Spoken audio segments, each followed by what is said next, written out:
This session is a discussion of rethinking leadership for public administration. Thank you, Mike. Dear ladies and gentlemen, distinguished guests and honorable speakers, welcome to the Rethinking Leadership in Public Administration, Challenges and Prospects for the Post-Soviet Countries, a panel that is organized by the Astana Civil Service Hub as part of the 2021 Annual Conference of the American Society for Public Administration. As already said, my name is Panos Liverakos, and I'm a member of the Hub's Advisory Board. Today, it is my pleasure to be the moderator of this event. Thank you for all joining today's session. Before we move to the substantive part of this event, there is a need to highlight some technical aspects. Our panel is held on the Zoom platform. However, it is also live streamed on the Engages platform, on which the entire ASPA annual conference is running for other interesting participants of the conference to attend. This panel session will be recorded and will be available through the Hub's social media channels and the Engage platform later on, most likely next week. Furthermore, all materials of the panel session will be posted on the Hub's website and on the Engage platform library. As you know, there is simultaneous translation provided in English and Russian. Azar has already sent you instructions by mail, and as well as he told you a few minutes ago. We kindly ask you to keep your microphone muted when other speakers are talking. This will reduce extraneous noise. Questions can be raised and recorded in two ways. First, through the Zoom chat box available to those attending through Zoom, and second, through the Engage chat room. All questions raised will be received by the moderator, who will group them by topic if necessary and present them to the presenters during the Q&A section. As the last item in the technical aspects listing, we kindly ask all speakers and attendees in this Zoom-based panel to rename themselves in the participant list by indicating name, last name, and country. Instructions on how to do this was already sent to you by Azar. Now, let us turn to the main part of this event. We will begin with some opening remarks from four distinguished individuals. First, I would like to turn the microphone to Mr. Ali Khan Baymenov, Chairman of the Steering Committee of the Astana Service Hub. Mr. Baymenov. Thank you, Panos. Dear colleagues, ladies and gentlemen, on behalf of the Astana Civil Service Hub, I'm delighted to welcome all of you at this session organized within ASPA's annual conference. I express our sincere gratitude to the American Society for Public Administration and personally to my dear friend Bill Shields for the warm hospitality and outstanding partnership. It has been 8 years since we partnered, and I'd like to take this opportunity to thank its leadership and honorable members, Professors Chester Newland, Stephen Condrey, James Perry, Demetrios Argyriadis, Alan Rosenbaum, Pansuk Kim, Rex Facer, Salta Libert, and Guido Bertucci for their valuable contributions to our fruitful collaboration. I extend my deep appreciation to the government of Kazakhstan, our long-term partner, setting the ground for the successful implementation of our mission, and personally to Mr. Timur Suleimanov for his continuous support to Hub's initiatives. Also, I'd like to thank the OECD and especially Ms. Elza Pilichovsky, who was part of the founding conference of the Astana Hub, for the constant support we have enjoyed from the very inception. A new reality generated by the pandemic has underlined the significance of quality governance. Governance systems around the world are actively being adapted to new settings, which concerns not only the use of modern technologies.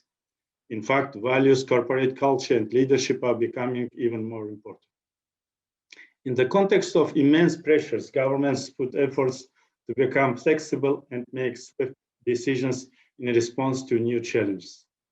It is, however, important to ensure transparency and accountability so that prompt decision-making excludes any possible abuse related to corruption or citizens' rights and freedoms. Undoubtedly, leadership plays a key role in all the efforts, and it's especially crucial for post-Soviet countries. Over the last three decades, these countries have undergone major political and socio-economic reforms. The significant transformation of the state's role and evolution of governance have become an integral part of these changes. The processes were non-linear in nature as the countries traveled an unprecedented path from totalitarianism to declared goals such as building a democratic society, developing a market economy, and setting the rule of law. Apparently, political will in each country was formed under the influence of historical, cultural, geopolitical, and socio-economic factors, and defined by the level of preparedness and responsibility of the elites. For this, the speed and depth of reforms vary. Given the unique experience and solutions employed by regional economies, it's important to regularly evaluate and compare with neighbors the path traveled to learn lessons for the way forward. Thus, the Astana Hub has also paid special attention to that.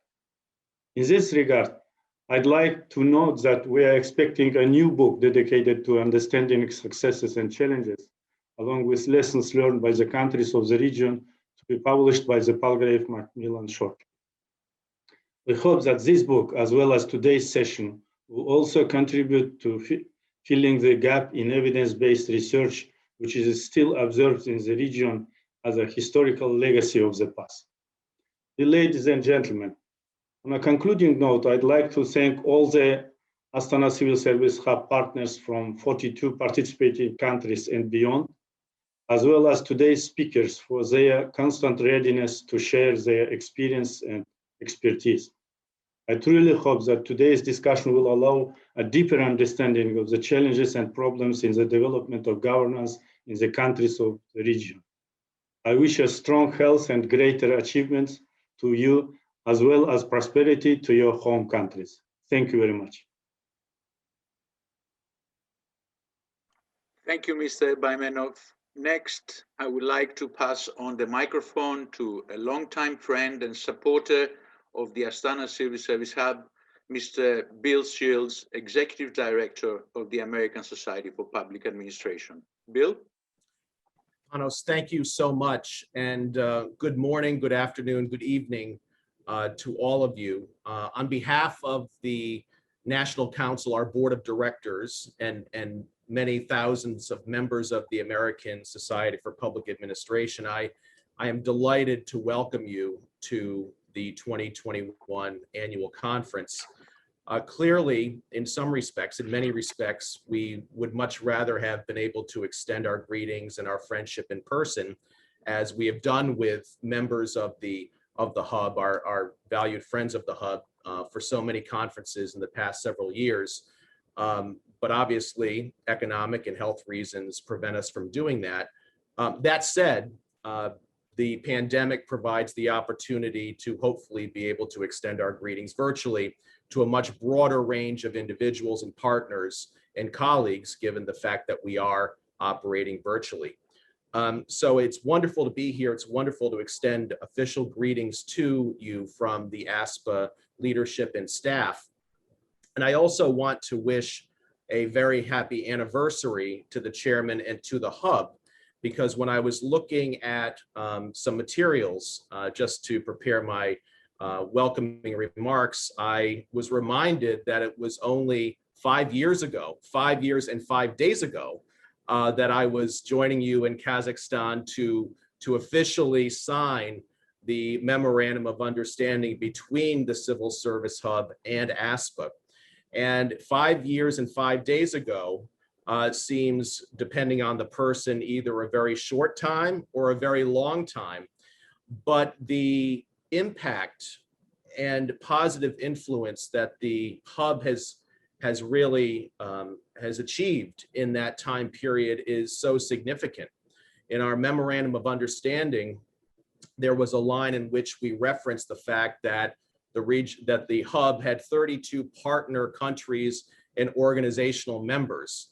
And today, as the chairman just remarked, 42 countries, 5 founding organizations, 38 partners, almost reaching 100 stakeholders and valued members and partners is really a significant achievement, as is the way in which the hub has adapted to the new normal that many of us refer to with the pandemic. The programming that the hub has undertaken in the past year with partners like the United Nations, with universities, with graduate schools, Nazarbayev University, certainly in Kazakhstan, but beyond in Qatar and other countries, really does demonstrate the core mission of the hub, which is the concept note outlines, is at least in part a knowledge and experience facilitating agent. And in many respects, that too is what ASPA has been doing since our establishment in 1939. So given our respective missions, ASPA feels a particularly strong and special kinship with the regional hub. And despite all the changes that have been going on in the past 5 years since we established the MOU, and certainly in the past year with the pandemic, the one constant, the one mainstay of the relationship has been the role of the chairman. And we are delighted that we're able to see each other virtually today. And one of the wonderful things about this panel really being the kickoff to the ASPA annual conference is that I'm able to join you for the entire period this morning or this evening. So I look forward to the conversation with our valued ASPA leaders and members, as well as our friends and colleagues from around the world. So it's a delight to be here. And I really do thank you for taking the time, including the hub staff, in making this such an important and substantive program. So thank you so much. It's wonderful to be with you.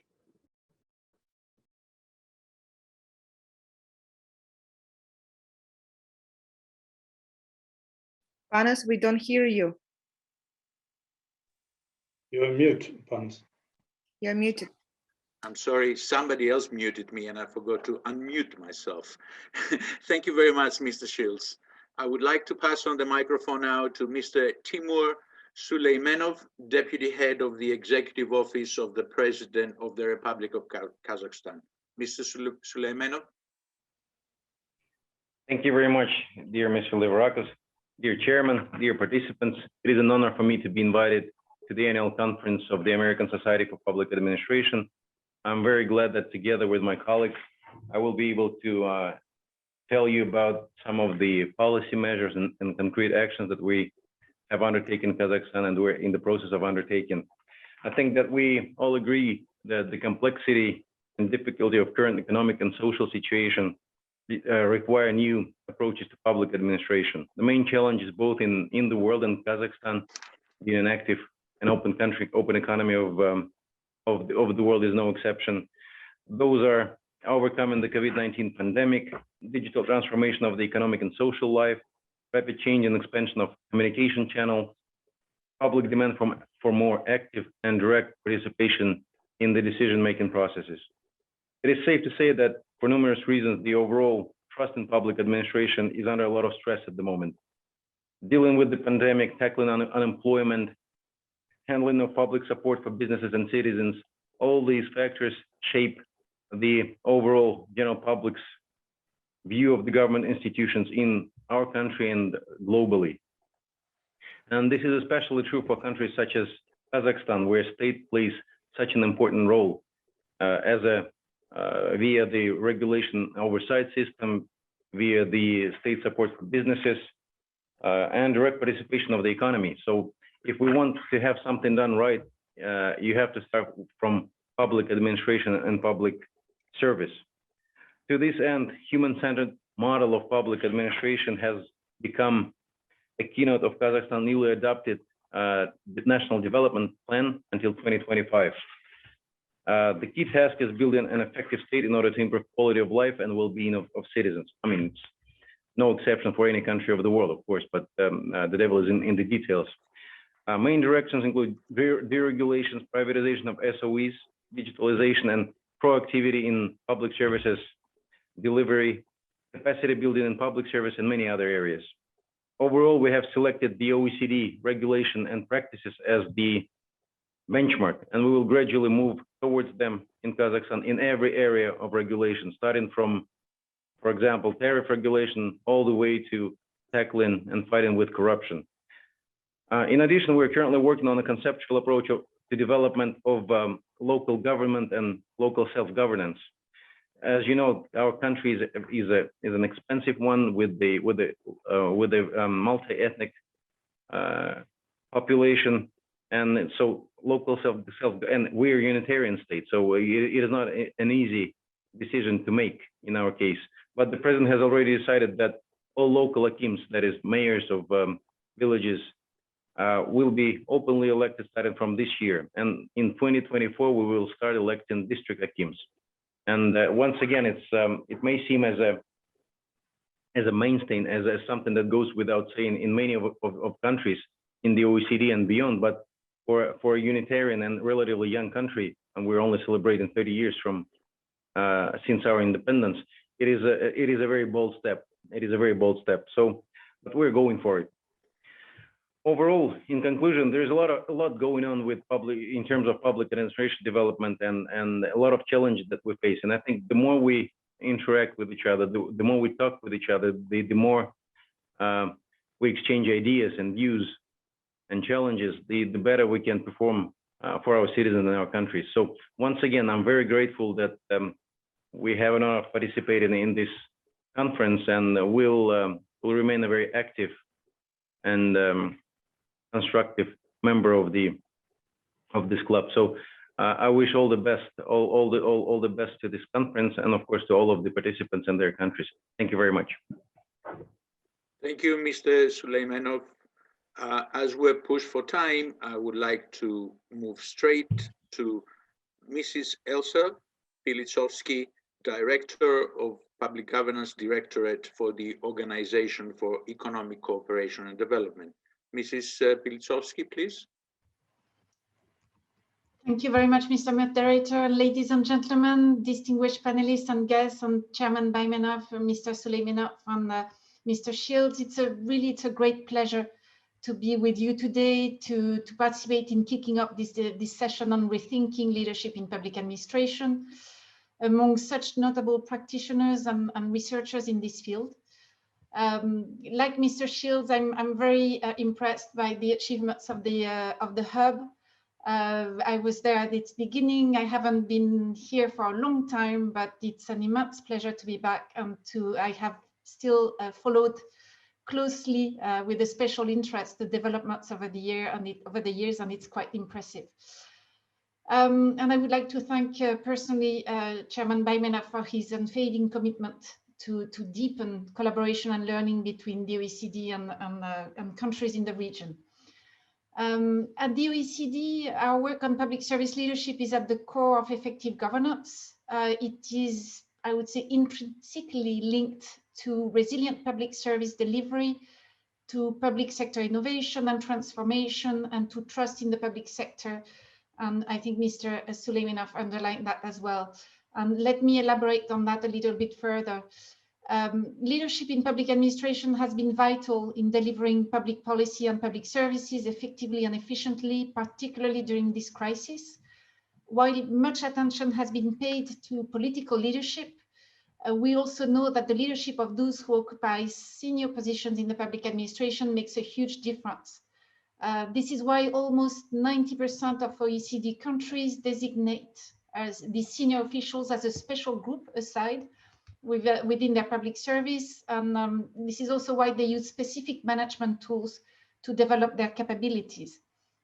These women and men have been working tirelessly, often behind the scenes, to ensure that the machinery of government continues to deliver essential public services and develop new policies at pace to respond to the rapidly unfolding pandemic. During the crisis, these leaders have been challenged to develop new policies and find new ways to meet spikes in service demands, new ways to communicate across areas, to coordinate service delivery in health, social welfare, employment, and more, and also new ways to keep their staff healthy, safe, and productive. All this while working, of course, in suboptimal conditions and remotely. The survey that we conducted last summer showed that 17 OECD countries saw over 60% of the public sector workforce working remotely during the first wave of the COVID crisis. So the public service leaders we're talking about have proven that public administrations can really rise to the challenge, be flexible and adaptive. But there's also now new expectations and higher expectations from citizens on the pace of adaptation of public services. But high quality public service leadership also requires us, of course, to look to the future, to ensure that the public sector has the skills and culture needed to innovate, take risks, transform itself to make the best use of new tools and technologies as they emerge. This suggests new skill sets for leaders themselves, for example, be expert people managers, able to generate the right conditions for public servants to try new things, experiment and engage with increasingly diverse workforces. Second, the integration of digital technologies and the shift towards a data-driven public sector suggests that a range of competencies related to digital leadership, data-informed decision-making and transformational leadership. Digital transformation also means that new challenges in communication, and we did a recent survey on public communication that showed that 74% of OECD and partner countries seek external support for dealing with misinformation and disinformation. So it's a huge number, and of course there's a need to internalize that. And also the recognition that we are a global community with trans-border challenges, meaning that we need to develop global competences for the public sector and for public sector leaders in particular, so that they are able to work across borders to solve complex public problems such as climate change. And of course, the hub is a good example of where this can be developed. I'd like to conclude with a reminder that the stakes of getting public sector leadership are high. We've been doing a lot of work at the OECD on measuring trust in the public service, and we've shown that competence and values are both very strong drivers of trust. Competence refers to the perceived quality of public services, and values relate to how these services are delivered with integrity, transparency, and accountability. And of course, this is a fundamental leadership challenge. A public who believes that the public administrations are led by those individuals with the right values and skills and sees this reflected in the quality of the public services they receive will likely be more inclined to trust their public organization. Let me share very fast some few resources that the OECD has developed recently that could contribute to the debates you're having today here. First, a recommendation of the Council on Public Service Leadership and Capability, first international standards in this field, a recommendation and toolkit on gender equality in public life. We also recently developed a working paper that outlined our research on senior civil service systems that might be of help. And of course, I'm happy to make these available to all participants. And I thank you again for this opportunity to contribute to these important discussions. Thank you very much. Thank you, Mrs. Pilitsovsky. Honorable speakers, we're grateful to all of you for your remarks. At this point, we'd like to take a moment. We'd like to ask you to turn on your cameras so a group photo can be taken. This will only take a minute. Azar? Yes, we do it right now. Thank you.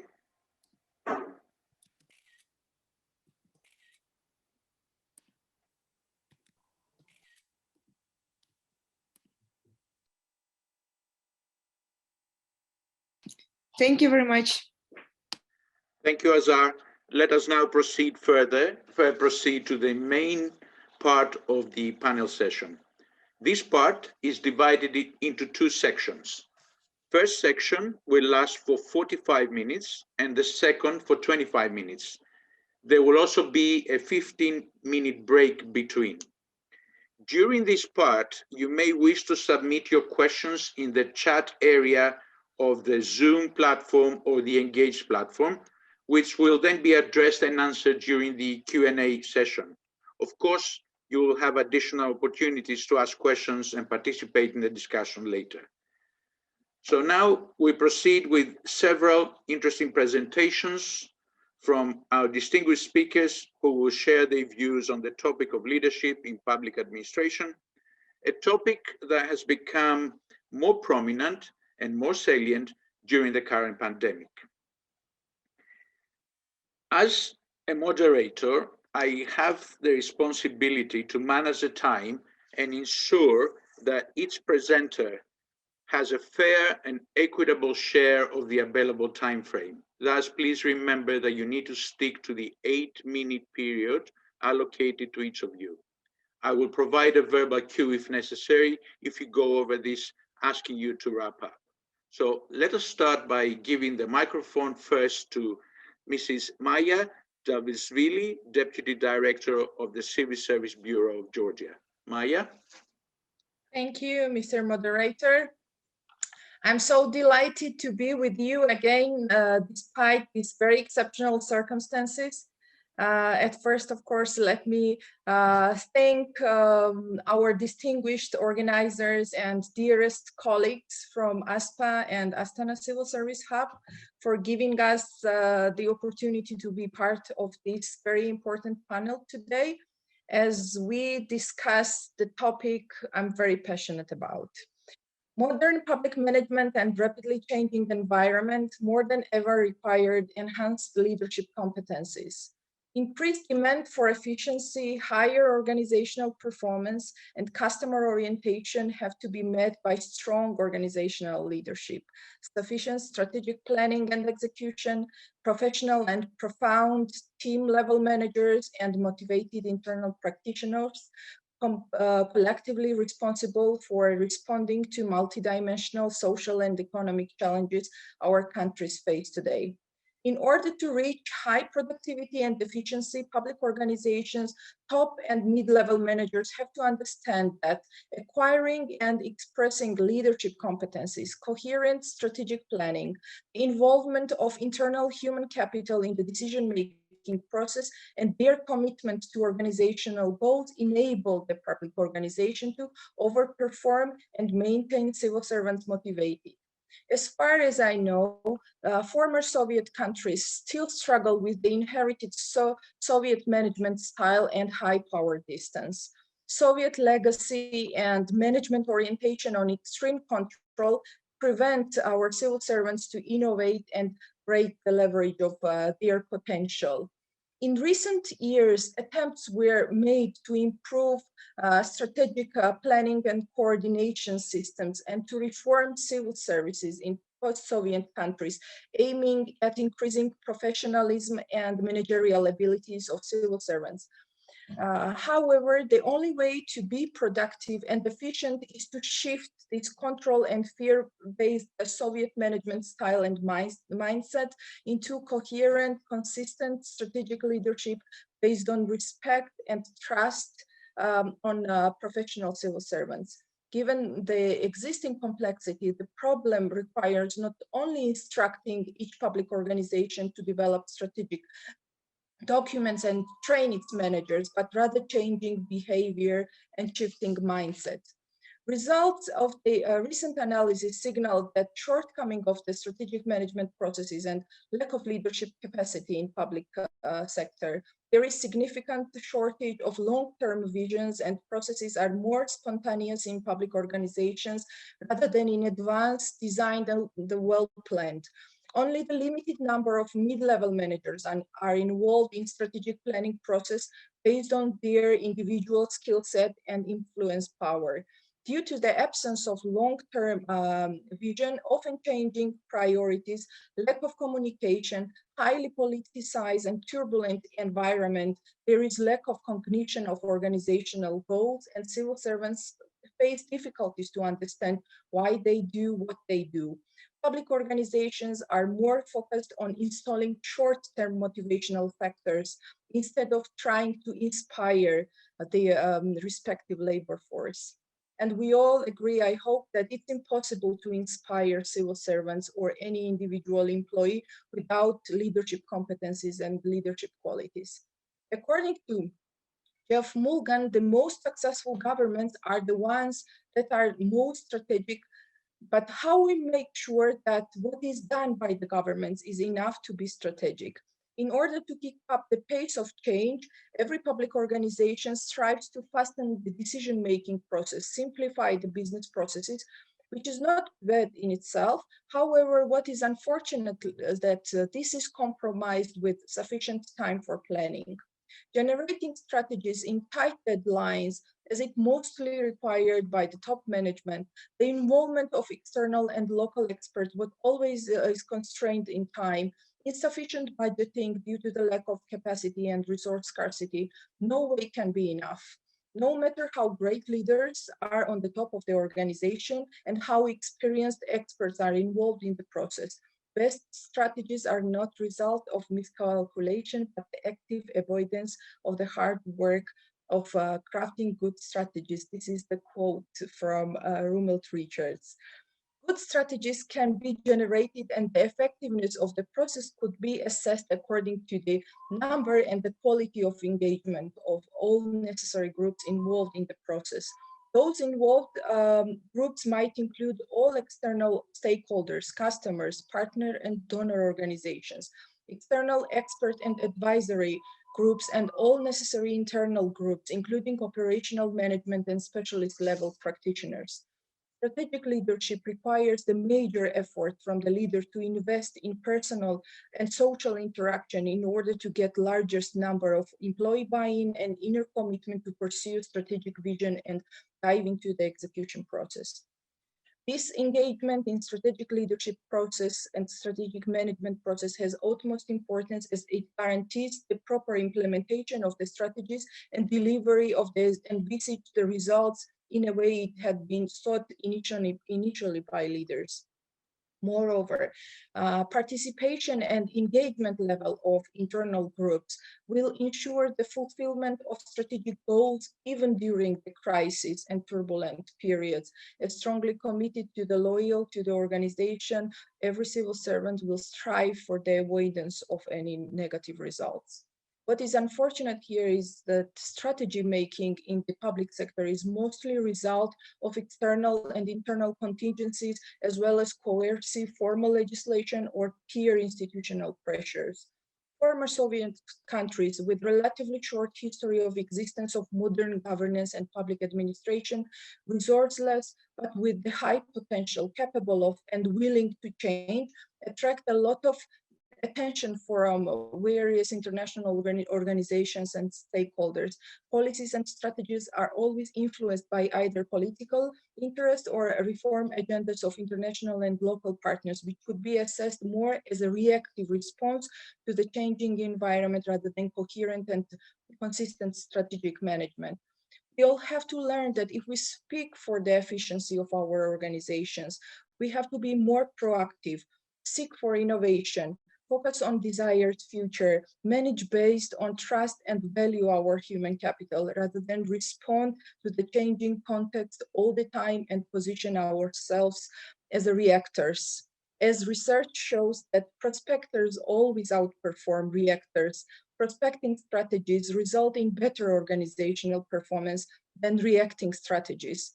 Prospecting are deliberate strategies selected by the organizations, while reacting, by contrast, it comes from responding to instructions from the external environment. Georgia does a lot to enhance leadership capacities in public administrations through various awareness-raising campaigns, standardized trainings, mentoring and coaching programs. Yet the outcome of such activities could be seen only after a while, as it targets the changing behavior and shifting mindset. And we all know that this is the most difficult to change.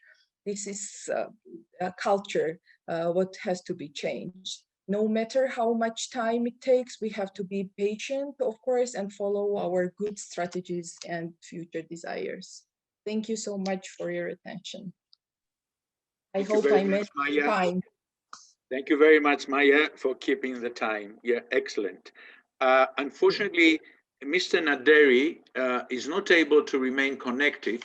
Therefore, I would like to give the microphone to Ms. Iveta Reinholder, Associate Professor the head of the Political Science Department at the University of Latvia. Iveta, the microphone is yours. Thank you, Panos. Dear ladies and gentlemen, distinguished guests, colleagues, I will start with sharing my presentation because, you know, as we all know from our lecturing experience, there should be something on the screen. And I put some really key issues about the leadership from the Latvian experience, because the COVID period has turned upside down what we really perceive, understand with leadership, and how actually to tackle the issue, so on. So what we have here, first of all, yes, we know the theory said that there should be change leadership, etc., etc.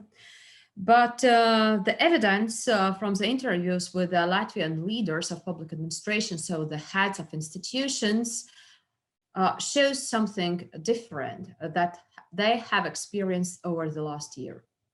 And therefore, this so different experience over the last year, it really questions what will happen with our leaders if the changes will be like never ending. Because once we might at least somehow we want to see the beginning point and the finish point, but if these changes is getting never ending, do leaders are psychologically ready to be in the never-ending marathon for changes for better public administration? What about us, society? If there is no point of departure, so there is no point to whom we can measure whether we did succeed or we did fail, then how we will see that changes has been successful? And finally, what about the fact if everyone is getting tired of changes? We getting something like fatigue of changes, the same like fatigue of metal in aircraft industry. And what happens then? Are we ready to take new decisions or simply to live up with old ones? Another point from the interviews in Latvia, I found out that actually there is a new request for the completely new, I would say, soft skills and hard skills. So it requires new competencies from those leaders, from administrators who do the everyday work. And believe it or not, it's not about just adjusting behavior or skills to collect the data and actually face a complete breakout in the calendar that you are now out of the possibility to have some kind of pre-planned approach. As you remember, the Kissinger once said, my agenda is full for next week, so I don't have a time for crisis. But now the leaders is facing this, that their agenda is full and they still should find a time for a crisis. And it's completely another conditions. So actually, once we might say that there is management by objective, but now I suppose there is management by walking. So you make decisions at the same moment when you receive the information. This really requires enormous psychological knowledge efforts from our leaders. To make the story more complicated, I will add some more issues. And these some more issues are as simple as it is. What we found that the COVID crisis brings that jurisdictions are overlapping, especially for Latvia with some kind of Roman-German system with the strict borders between the policies, between the ministries. Now everything becomes overlapping, and now we are actually talking on a new type of policy design style. It's like health in all policies, procurement in all policies, and now finally we are talking about the human security as a general policy that brings under the umbrella all other previously separated policies. However, again, the perspective of society. Yes, as a resident of Latvia or citizen of Latvia, I want my government to have a quick reaction, but at the same time, I want my government to also follow rules of good governance. And evidence show, and these evidence are based as on interviews, as also on the audits made by the Supreme Audit Institution, where we found out that in many cases, quick reaction to the rapidly changing external conditions are prioritized higher than the general principles of good governance. Seems to be that we could, let's say, step back from principles of good governance for like just this particular case or just this particular year, but in the long run, this might create serious issues about deteriorating good governance and creating new perceptions on good governance. So this is a tendency as academics, we should be very careful. So what we learned? We learned that we should coordinate. We learned that do whatever you do, but please have an evidence of actions. Even you make decisions by walking, still there should be someone who are responsible for those decisions. That means still we should follow very well-known standard operating procedures, whatever changes are, whatever turmoil are, whatever the conditions are, but still follow the standard operating procedures, if necessary, update them, but still follow. Also, rule of law is not cancelled. So it's the concerns about the following good governance and keeping this in line. Also, the society, again, expects justification for any case. If you, as a leader, do something, and also if you don't do. So action and non-action should be justified. And of course, this means, hey guys, if you want to keep good reputation, get out of this storm as a fantastic leader. Seems to be that this is not the case because the expectations and perceptions of society are so high that everyone has some kind of evaluation what the public administrators has did. But again, from the society perspective, there is a difference between what you did and how your actions has been perceived. Therefore, it's really to be extremely complicated to be the public administrator now, and those who are the public administrators and those who are leaders, those are supposed to be very brave persons. What I should say, it's really now that the conditions when public administration, society, everyone is like trying to wake up and trying to understand where is the reality. So, but the point is what reality we want to construct, and more important, the question is what actually the public administration we want to construct. And this picture I put here with the intention because I really do believe, and the evidence of just a few interviews, evidence of analysis of the audit reports and general tendencies in the world show that we are now on a border having, I would say, new theory for public administration. I don't think that this theory will come in a world within like a year or two, but at least we are now entering that state that we academics will have a lot of work because we will work on this new theory, new explanations, and new agenda for public administration. Thank you. Thank you, Iveta.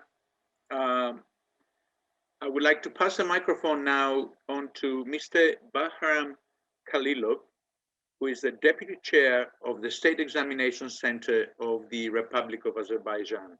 Mr. Khalilov. Thank you very much, Mr. Liverakos. Good evening, dear colleagues, as it is evening in Baku. Good morning, our American colleagues, and good afternoon, European ones.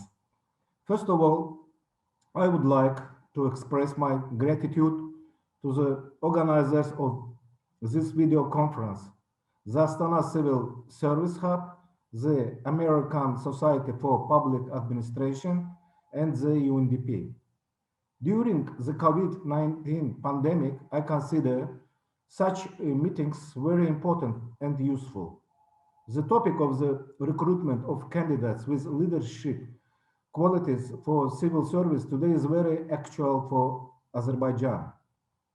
For the effective development of the economy and society, there is a great need to engage people with a high intellectual level, ethical culture, personal qualities, relevant knowledge, skills, as well as experience, and of course, who are ready to act in the interest of society.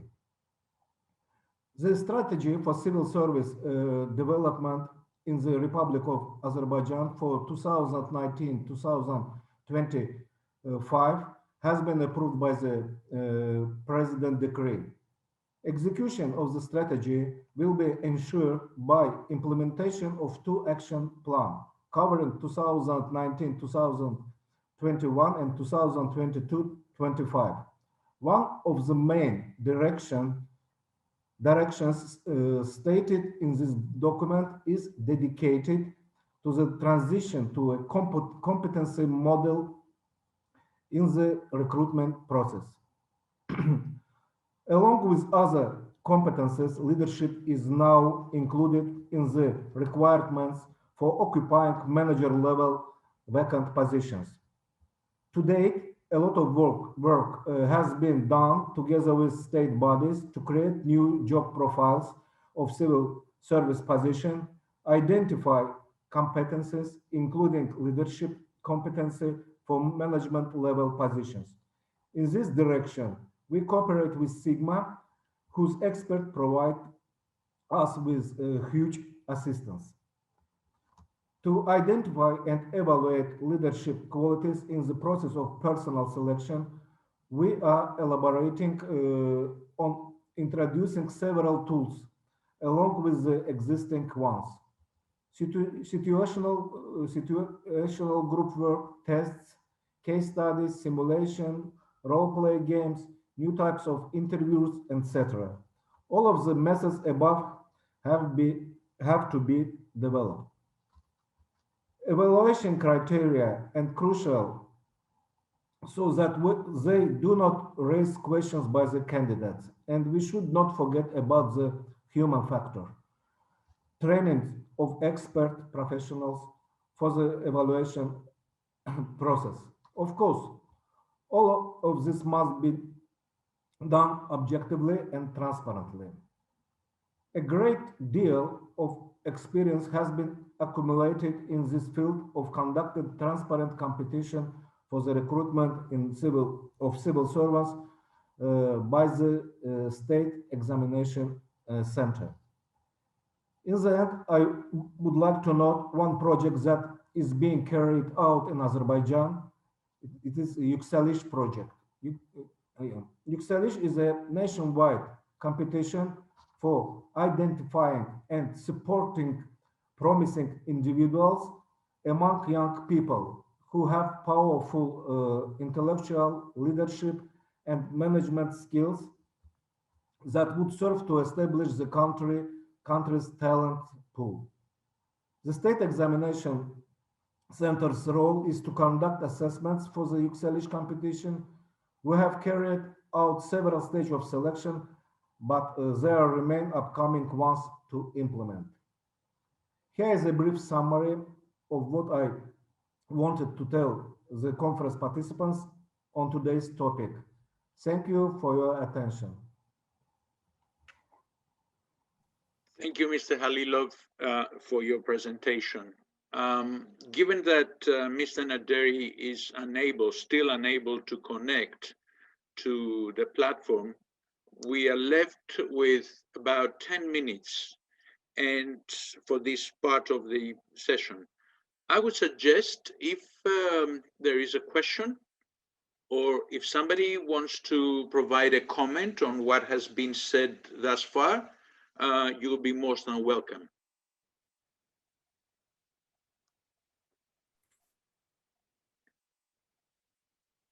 I see. There is a question actually. Can you proceed? Azar, can you help me on this, please? There is a question from Mr. Jahiya. Yes, Mr. Jahi, you can unmute yourself. Okay, thank you very much. Hi from me as well from Northern Macedonia in a very difficult year regarding to the pandemic. But anyway, we have to move forward. So there is just some small question and small comments about the last presentation that we heard about the leadership. I mean, generally, all of us that spend a long period of communism, if I can say. So we are very vulnerable when we talk about the selection, even of public administration or leadership regarding to the patronage.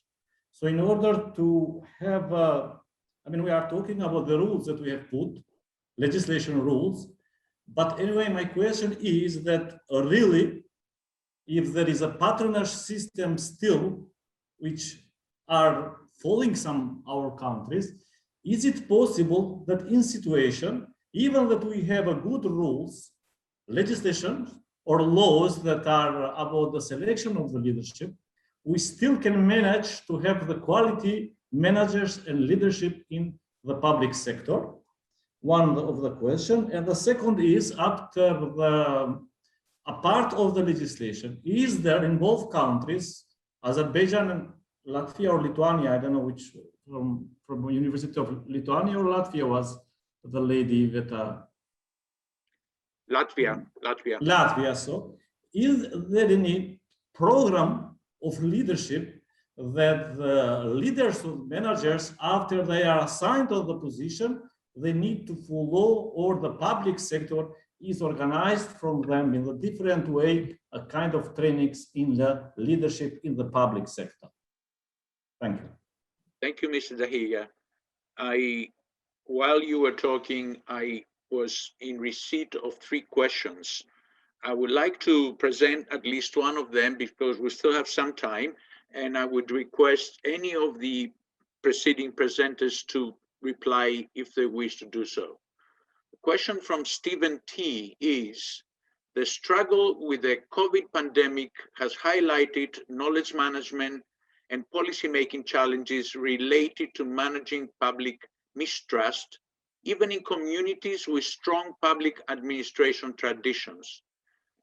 I would be grateful to hear speakers' assessment of how the country's public-private dialogue, including communication and accountability, is evolving to deal with this in the future. So would any one of our speakers would like to provide a response to this question?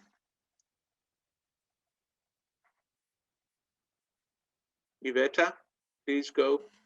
Yes, I will try to shortly respond as to the question about the top leaders and their training, and also about the mistrust. The question, even before the COVID, Latvia designed special training program for the top leaders or higher managers to improve their management skills. No, it doesn't mean that they've got some kind of special treatment or special civil service rules. No, just training program to adjust their skills and knowledge to being the top leaders.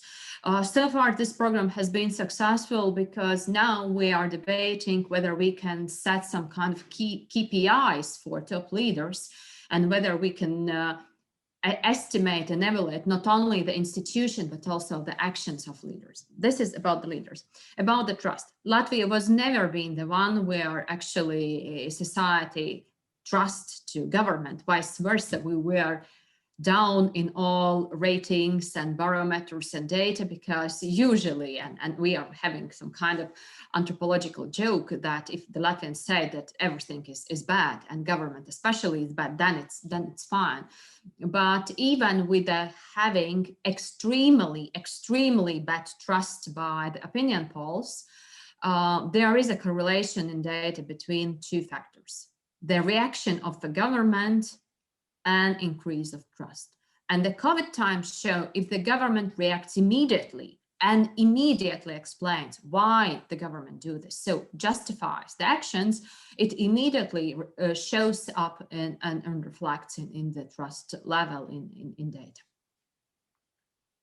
Thank you very much, Iveta. I have two more questions, but I think we're short with time. And since the first question was directed not only to one presenter, but to all, would anybody else of our preceding presenters be interested to respond to that? What their countries how their countries have reacted to the public-private dialogue and how it's evolving?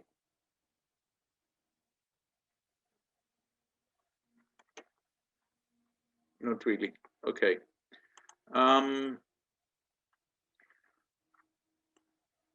Really, there's one more question. I don't know if we have time to answer it, but I will read it quickly. Proposing long-term planning is an essential piece of transformation. But as it was mentioned, most government representatives are in reactive mode. This is the pivotal mindset that must change. Do you think small changes in management training, such as online training or exposure to such organizations as ASPA, is plausible in the present mindset? Anyone of our distinguished presenters? Yeah, Mr. Moderator, if you allow me, I will try to.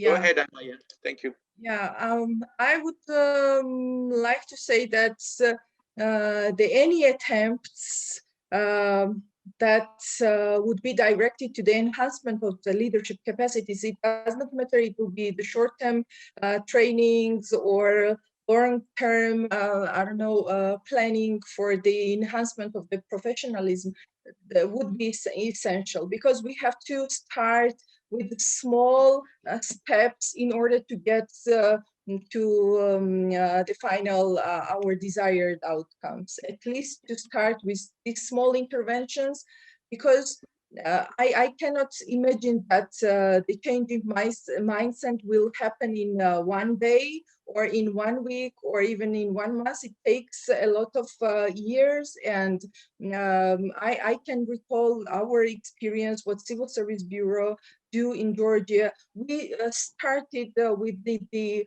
management trainings, but of course it does not include the top level managers and top level leaders. If you think that if you these top level leaders, if you call the political leaders, of course the mandate of the Civil Service Bureau does not cover the political officials and political leaders, but we started with the managerial level in the public administration, and we started from the central level, and we see now how they respond to the crisis, how they treat their civil servants, and we try to expand those trainings to the local level now, and hope the small trainings, these small steps will have the higher results in the future. Thank you very much, Maya. Now the time, dear ladies and gentlemen, the time has come to take a 15-minute break. We will be back at 10:15 Eastern Standard Time or 8 o'clock in the evening, Nur Sultan time, for the continuation of this session. Thank you. So, dear ladies and gentlemen, welcome back. Let us proceed with the second part of this session. And I would now like to give the microphone to Mrs. Natalia Aliusina, the head of the National Agency of Ukraine for Civil Service.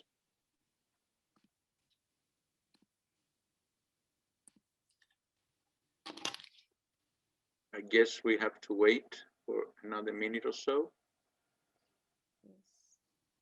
Is Mrs. Aliusina online, Hazar? Yes. Yes. I'm here. Ladies and gentlemen, I would like to one moment. Yes. Okay, that's okay. Okay, I would like to talk on responsible leadership at the time of transformations and rethinking of values. I believe that responsible leadership in public administration is based on leading by example, two-way communication, personnel motivation and development, corporate culture development, strategic vision of HR management at a public authority, openness and preparedness for changes and innovations. So, leading by example, they say, it doesn't matter what you tell your children, they still behave like you. I sincerely believe that employees also should be motivated by your own example. A leader should be followed by his or her team. There is no worse leader than the one who believes that he or she is always right and who is not able to hear other people. We can't force people to work overtime. Draft really effective and not just stereotype documents, utilize new programs and resources, which they are not obliged to use according to their job descriptions. But when subordinates see that their boss is interested not just in spending prescribed time at work, but in getting a real result and works 150% effectively in order to finish and an important project of achieve the best result and also meets their needs, he or she becomes a model for them. They don't want to let him down and put a lot of effort too in order to reach their best result together. The second important point is two-way communication. It is important to develop two-way communication between leader and employees. They should trust each other because they work hand in hand. They should have common vision of their job importance. Colleagues, readiness to hear and understand each other is hard to overestimate. The third important point is personnel motivation and development. It is very important to demonstrate leadership skills to a team. Employees should realize that they work not only in order to achieve a result, but that their work is valued and rewarded. It is important to create such conditions under which employees can demonstrate their best professional and personal qualities, develop and have a career growth, specifically in public service. This could be characterized as a sort of a field school of leadership, where a future leader goes up from the lowest to the highest position. At the same time, it is important to upgrade your knowledge and skill constantly. Every 3 minutes, every opportunity should be used for learning. Every year, we do a survey in order to identify training needs. It allows us to organize and run training activities which meet needs of public servants in new knowledge and skills. For example, leading trainees from the School of Expert Facilitation recently ran a National Agency of Ukraine on Civil Service, a series of trainings on the topic, absorbing leadership and managerial decision-making. Besides our reform experts, are currently attending classes in public policy making. All public authority have such an opportunity. This way, we develop a culture of training, constant development, and self-improvement among public servants. The next point, corporate culture development. Corporate culture should be regarded as a foundation of modern professional public service. Its level impact both public servants and citizens which they serve. Corporate culture, without any exaggeration, is one of the pillars of leadership development in public administration.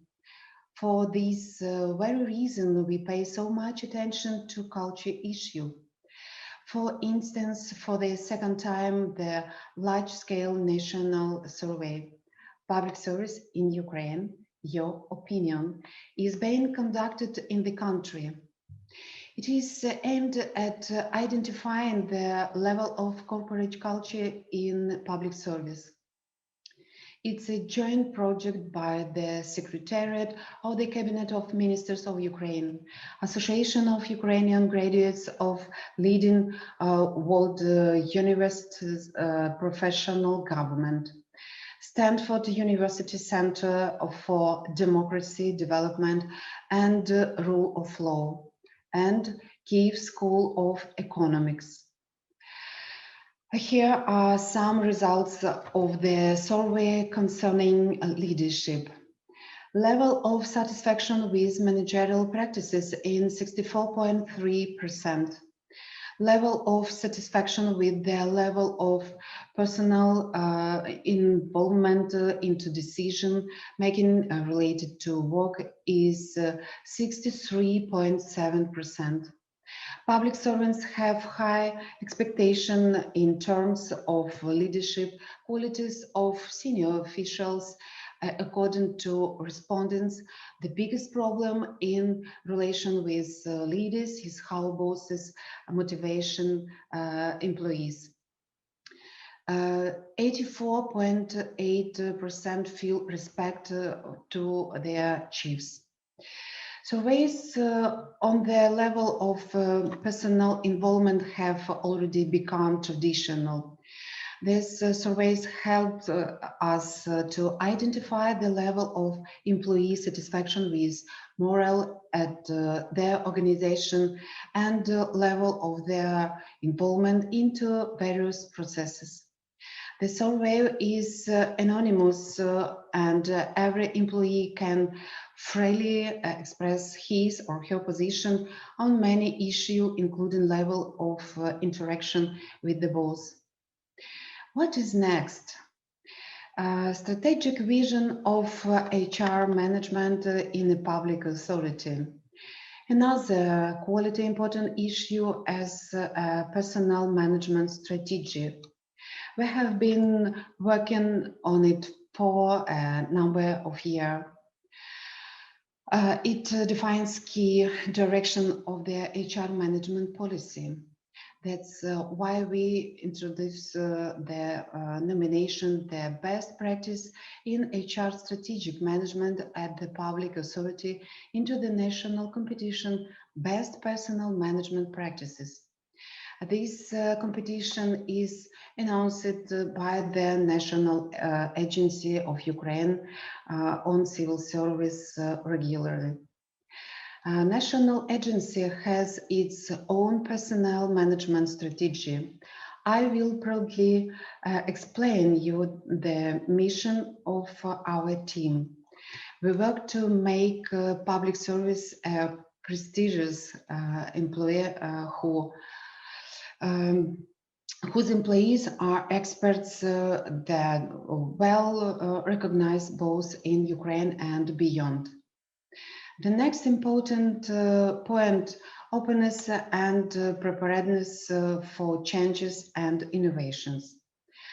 Promotion of innovation is important not only for creation of a proper culture, but also for professional development of a public authority personnel. The 2020 survey showed that in average, a little more than half of public servants noted positive attitude of innovation within executive public bodies. An important indicator in the surveys is how public servants assess whether their co-workers and themselves belong to an innovative and conservative group of workers. In average, in One more minute, Mrs. Alyosina. One more minute. Okay, in 2020, of a little more than half of respondents identified other public servants as conservative. Some words, what are the conclusions? Time flies, and one of the biggest enemies of modern administration is conservation's of lack of preparedness for changes. It is well known that adherence to traditional and time-prone methods of work and especially typical for public sector. But current situation demands from us flexibility and openness to innovation. In order to develop public servants and responsible leadership, we must meet the requirement of the society and public servants. We also allow distance selection competitions for this position in public service, tasting, interviewing. We do this for safety of candidates and selection committee members. Principles and methods of work also changes as a result of automation and digitalization of processes. Internal communication, signing of documents, staff meetings and working meetings, everything goes online. Introduction of human resources management and IT system has become a special achievement. All these changes an image of a public authority leader, which just a year ago was completely different. The amount of changes increased and principles of work changed. And if we want to preserve and develop leadership in public service, we have to take stock of our opportunities and demonstrate on our personal examples how to remain motivated, healthy and effective. That is all I want it to say. Thank you for your attention. Thank you very much for your interesting presentation. I hold one phrase that you said, one word, motivation, and we'll get back to that during our questions and answer session. Now, I would like to pass on the microphone to Mr. Vitalis Nakrosis, Professor at Public Administration at the Institute of International Relations and Political Science at the University of Vilnius in Lithuania. Vitalis, the floor is yours. Hello, everyone. I'm going to talk about the role of leadership in developing resilience in the public sector, because the COVID-19 pandemic revoked calls for greater resilience in the public sector to reduce the spread of the coronavirus or to better prepare for future crises. And based on transformational approach, we define resilience as the capability of a system to absorb shocks, recover from them, and to prepare for future crises. And in the management of systemic threats, resilience is often presented as an alternative to so-called risk-based prevention and mitigation, because it's very difficult to prepare for shocks. It is difficult to estimate their impact and take action in time. That's why it is important to build in capabilities for adaptation and recovery while preparing for different types of future crises or risks. And since our time is limited, I'm going to focus on the social domain of resilience that can be achieved through adaptive leadership, empowered professionals, and collaborative culture in the public sector. So due to globalization and climate change, individual countries are experiencing an increased number of systemic threats, crises, or emergency situations. And Lithuania is not an exception from this trend. And our data demonstrate that the country faced a substantial increase in the number of emergency events and situations prior to the COVID-19 pandemic in terms of different extreme weather events such as droughts or floods or environmental disasters.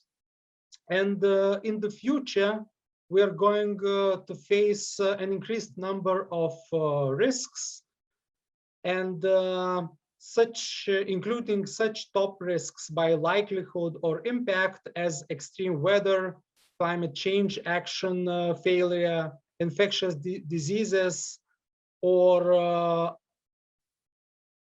biodiversity loss.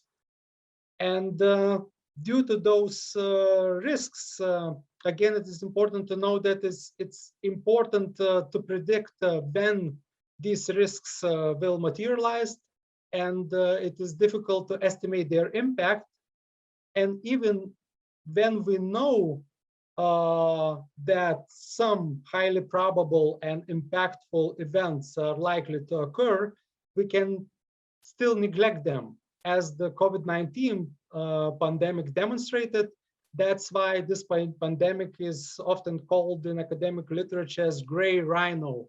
It is the phenomenon when we are aware of a highly probable and impactful event, but we fail to take action in time in order to better prepare for its consequences.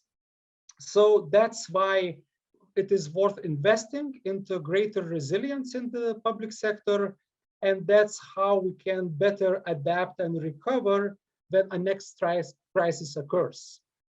And I'm going to tell you the story of Lithuania during the management of the COVID-19 pandemic that can be divided into two stages during 2020. So during the first wave of the coronavirus, the centralized steering of the crisis from the center of government proved to be very successful due to swift decision-making and the mobilization of available resources. And that's how Lithuania kept infection rates very low compared to the other countries in Europe. On the other hand, during the second wave of the COVID-19 pandemic, country's administrative system was not able to cope with increasing number of infections due to limited flexibility within the administration to quickly adapt to changing conditions of the pandemic. And that's how Lithuania registered the top infection rates in Europe in autumn 2020. And in one of our publications, we compared Lithuania's public policy response to the crisis in terms of an American roller coaster, because ups and downs in the epidemiological situation meant that the Lithuanian authorities needed to readjust their policy response, making it very unstable and volatile. So for instance, during the first wave of the pandemic, Lithuania was the fourth most stringent country in terms of its response. Then we applied a very hard containment strategy. But during the summer of 2020, Lithuania registered the second least stringent response in Europe because we applied a very soft mitigation strategy. And these ups and downs in our responses made it very difficult for countries' authorities to constantly adapt to the changing situation because we lacked certain capabilities and skills in the public sector. And I'm going to touch upon the exercise of leadership and the behavior of professionals in the public sector.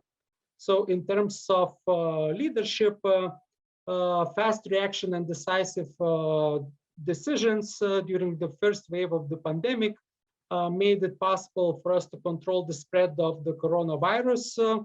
But we mostly exercised the command control style of leadership, and we lacked more open and empathetic communication with the public in order to better achieve the goals of the pandemic management. And when we registered high infection rates in the summer of 2020, we realized that very few managers in the civil service have necessary skills to manage this crisis in a very adaptive way while working with the stakeholders on the ground in order to control the further spread of the coronavirus pandemic. In terms of behavioral professionals, in Lithuania and other European countries, we witnessed a great deal of dedication by healthcare professionals during the pandemic, who worked long hours to control the spread of the coronavirus disease or to fight its consequences. But we also observed during our research a lack of initiative in the career civil service due to the culture of zero error tolerance in the public sector. And also, despite a good deal of potential to develop new digital innovations to fight the coronavirus, we also noticed public and private partners working separately instead of joining forces to tackle the challenges encountered during this pandemic. So that's why during crisis management, we need to make sure that empowered professionals have a good deal of autonomy and right incentives to act on the ground in order to achieve public policy aims.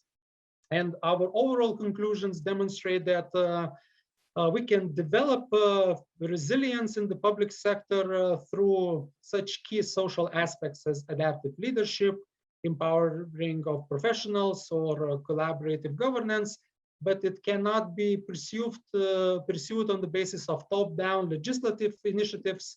And we strongly argue in favor of a more transformational way of building resilience on the ground while working with different stakeholders, such as street bureaucrats and professionals, through mechanisms of open innovations and partnerships in order to make sure that we respond more effectively to the ongoing pandemic and we better prepare for the future crisis that will strike sooner or later because of these top risks that may materialize sooner or later.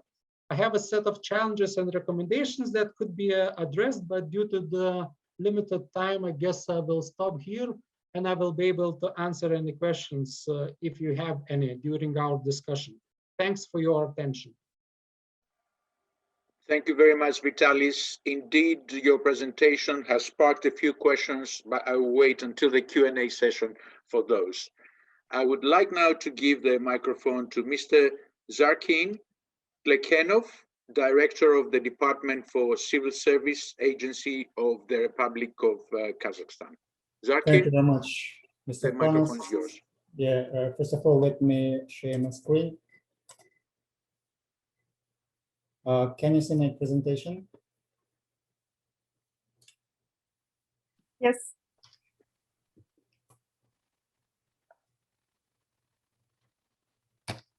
Just a second, please.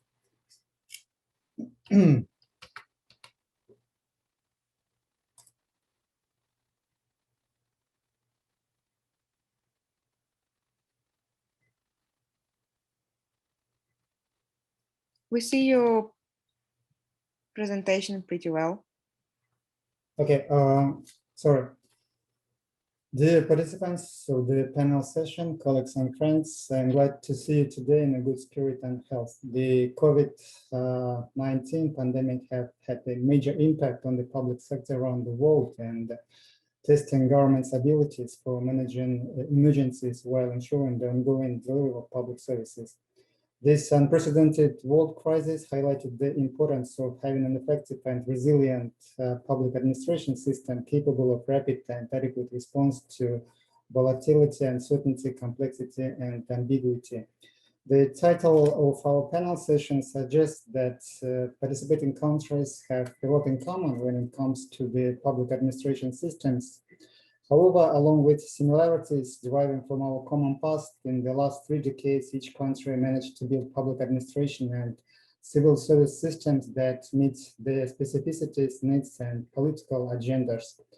In case of Kazakhstan, due to its openness to adapting the best international experience and practices, we made noticeable progress in modernizing our public administration. Earlier this year, President Kassym-Jomart Tokayev signed a decree approving the new concept for the development of public administration of the Republic of Kazakhstan until 2030, while admitting that the current interaction between the state and the population based on administrative control does not meet the expectations of the population. It emphasizes the public demand for more effective governance and participation of citizens in decision-making, and proclaims the need for a person-centered model of public administration with citizens and their well-being as its core values. Our new model of public administration will be based on the principles of listening, effective, accountable, professional, and pragmatic state. One of the tasks set in the concept is the human resources quality improvement and state apparatus professionalization. The success of our reforms, along with the results in well-being of the population, is directly influenced by those who implement them. In addition, in the coming years, we suppose that the need for narrowly specialized knowledge competencies will grow, and these are difficult to cultivate within the framework of our current predominantly career model of civil service. Therefore, in order to attract people to the civil service with sought-after competencies, it is proposed to extend the positional model of the civil service in compliance with the principles of meritocracy. Another important objective set in the concept is the development of the institution of transformational leaders. OECD, in its report benchmarking the civil service reforms in Kazakhstan, acknowledged that leadership development is one of the highest priority areas of human resource reform in the country. To develop highly skilled leaders, create a performance civil service, and promote a learning culture in public administration, Kazakhstan has separate HR practices for leaders, including a special employment framework and performance management system. In addition, like most OECD countries, Kazakhstan has a specific competency framework for senior management positions that includes such competencies as global vision, effective communication skills, strategic thinking, leadership, change management, and integrity. An assessment center is being created at the Academy of Public Administration under the President of the Republic of Kazakhstan to assess candidates for senior management positions. Professional assessors have been trained with the assistance of international HR companies. In 2020, we introduced a training program for the political appointees called Leaders of a New Formation, a joint program of the Academy of Public Administration and Nazarbayev University in partnership with the Lee Kuan Yew School of Public Policy of the National University of Singapore. Its main goal is to enhance the skills required for leaders, including management technology, the art and science of policymaking, scenario planning, design thinking, emotional intelligence, and crisis communication. Also, for more effective use of leaders' managerial experience and corruption prevention, since last year we introduced a mandatory rotation of political appointees. They will be rotated every 4 years. A talent management system has been introduced in the civil service with the institutionalization of the social lift. On the initiative of the head of the state, the first selection for the presidential youth talent pool was held last year. This is a unique project aimed at attracting talented young people with the provision of opportunities for them to occupy higher administrative, managerial, and political positions. Digitalization of selection processes has significantly increased the transparency of the project and credibility. Today, many of those who enrolled to the pool are already implementing large-scale initiatives in the public sector and making a positive contribution to the transformation of organizational culture. Last year, with the support of the World Bank, we conducted an extensive survey about the impact of COVID-19 on the civil service of Kazakhstan, answered by 55% of civil servants. According to 79% of managers surveyed, the quality of work documents has not deteriorated as a result of the remote working conditions. The results of the survey showed that civil servants reacted positively to the introduction of alternative working conditions such as flexible working hours, remote work, and the digitalization of work processes. We are currently creating a digital workplace for civil servants using the integrated information personnel system to introduce strategic workforce planning, as well as revising internal business processes to reach greater efficiency and flexibility. Our upcoming reforms are focused on the issues of improving civil service selection and recruitment systems, motivation and capacity building, as well as professionalization of HR management and the political service.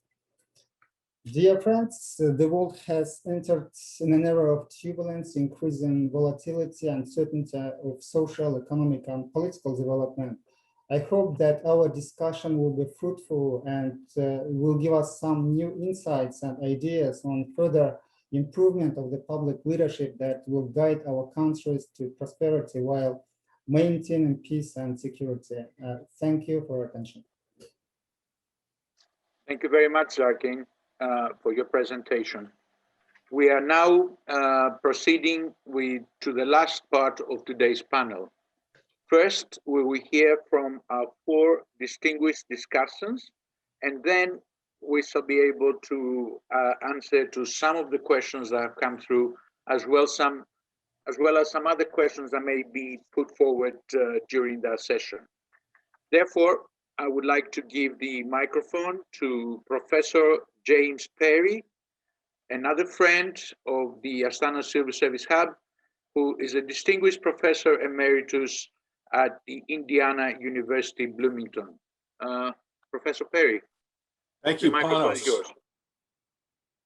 My arrival came suddenly after these three great presentations and the presentations that preceded them. I only have 3 minutes, so I want to try not to talk. In fact, you may speak for 4 minutes. I'm sorry about that. Each of you can have 4 minutes of making your points. Okay, I will probably take 4 minutes then, Panos. Thank you. Let me just comment on some words that I heard invoked in the last three presentations by Natalia, Vitalis, and Mr. Zarkin. And my apologies for perhaps mispronouncing names, but I am American, so I have that that limitation. Natalia talked about something or referred to culture, and I think specifically corporate culture, which I think is important and certainly highly relevant to the leadership in the post-Soviet countries, or the era post-Soviet in the countries associated with the hub. Vitalis talked about resilience. Now, in my research, I think there's a fairly substantial amount of evidence that resilience is in part connected to public service motivation. And public service motivation, I would say at its core, is motivation that's value-based and it's also intrinsic rather than extrinsic. So I think if we're searching for keys to resilience, I think one of the things we want to be thinking about is what are the characteristics of the people, what are the attributes of the people in our civil service. And then in the third presentation by Mr. Zarkin, talked about transformational leadership, and there were a number of other things that he touched on, but I think they're all relevant. Now, these are all issues that I've touched on in a book I've published recently with Cambridge University Press, Managing Organizations to Sustain Passion for Public Service. So if what I say doesn't come through in my remarks, and I can't make all the points fully, please look at that source. And I think there are some clues there for how we might think globally. Let me just make 3 quick points in the last 2 minutes I have. First of all, and these are points that over a career of about 50 years that I've sort of come to realize are stable and continuous. One is that leadership is no substitute for effective institutional arrangements. For instance, we talked about meritocracy in the presentation on Kazakhstan. I think one thing we know is that effective and efficacious merit systems are highly consequential and basically eliminate the need for people to engage in what I would call heroic leadership, heroic deeds to rescue the system. So we need great or effective institutional arrangements. That's, I think, a critical context for leadership. Another thing I think we need to be thinking about, and cutting through all the discussions of skills and competencies and all and the other words that we heard in the presentations, is that leadership, for leadership development to advance, public service needs to be a touchstone for what we do in our civil service system. And by public service being a touchstone, I think we need to come back and say, is that policy, is that management practice, is that institutional arrangement, are those rules supportive of public service, that is, service to our citizens? And ultimately, that needs to be our bottom line test for whether or not we're achieving the correct arrangement. And then finally, I think leaders are responsible for civil service systems and their national systems to realize a public service ethos. And this point was brought home to me starkly by a 2015 report when the UNDP talked about the importance of intrinsic motivation and public service motivation as being highly consequential for creating a public service ethos that is supportive of the Sustainable Development Goals. So again, this is sort of a bottom line, but leaders need to be thinking about creating the culture that I would describe as a public service ethos that's highly consequential for achieving the context and creating an environment that has the right culture, has resilience, that caters to transformational leadership, all points made by the last 3 speakers. But I think that all starts with this search for public service as a bottom line in creating a public service ethos that itself is something that the hub, I think, started with in one of the first reports related or that was consequential for the creation of the hub. And that is, how do we find and create a public service ethos that is a combination of motivations and culture and institutional arrangements that drives the system in the direction of high quality performance for the citizens of our respective countries. Thank you, Panos. Thank you, Professor Perry. I think you touched upon some very, very important issues. If we have time, we'll get back to them. I would now like to pass on the microphone to another friend and supporter of the Hub, Dr. Stephen Condrey, President of the Condrey and Associates Incorporated in the United States. Dr. Condrey, your turn. Right. Thank you so much. It's a pleasure to be with you this morning or this evening, depending on where you are in the world. I'd first like to start off by thanking Chairman Baymenov for his great vision. When I first visited Kazakhstan, I guess about 8 years ago, he mentioned that he wanted to form this hub, and his vision has become a reality, and it's the reason we're all here today. So thank you, Chairman, and also thank you to Bill Shields for forging this relationship with the hub that continues 5 years after we first discussed it, or really about 6 years after we discussed it. I really enjoyed all the presentations. My first experience in the Soviet Union was in 1991. And essentially the Soviet Union was just falling apart. I was there in October of 1991. And it's such a pleasure to see the progress that each one of these countries has made in building effective public service.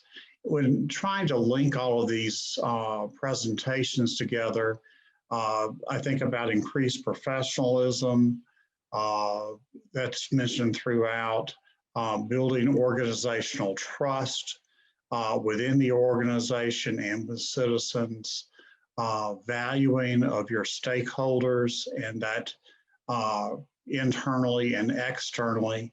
And I really picked up on the presentation from Lithuania about organizational resilience. And I think that's such an important thing. And as Professor Perry mentioned, sometimes you may not need an organizational hero.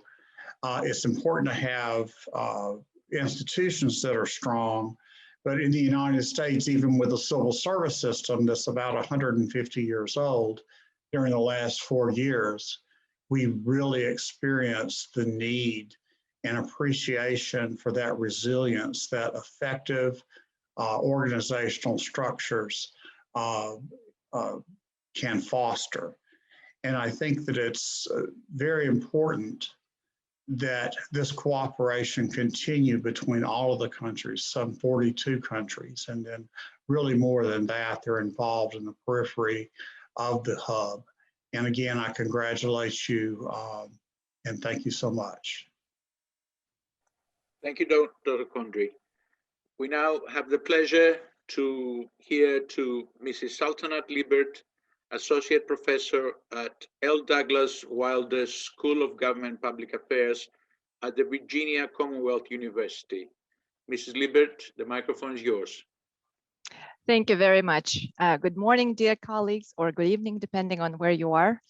It's been such a pleasure to listen to so many great presentations and to hear so many different perspectives.